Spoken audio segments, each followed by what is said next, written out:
what advice would you have to coaches who are out there with these young people every day? So, and the coaches, the educators, what advice would you have to them in terms of trying to protect our kids and keeping them, not kids, young people, keeping them safe online and in everyday spaces?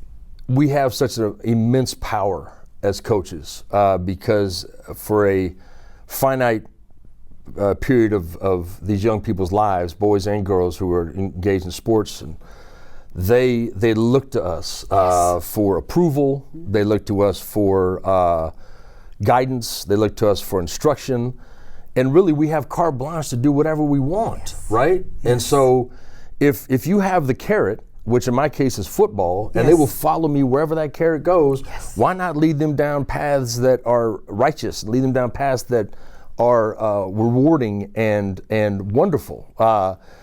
Look, at some point I'm going to stand before God, and He is not going to ask me about my win-loss record. No. You know, He's going to ask me, what did you do with those 2,000 souls I sent your way? And I'll be able to look Him in the face and say, I treated them like they're my own. Yes. Right? And so I would encourage coaches to step outside of what they've always done. You know, any business or any entrepreneur or any sport, the death knell is to say, well, we've always done it like this.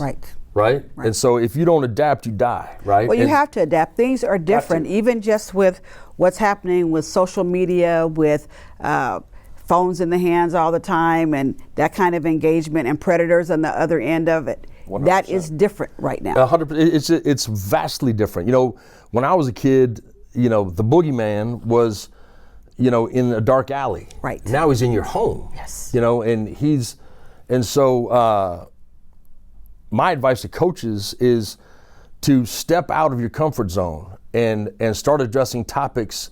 They're going to listen to whatever you say.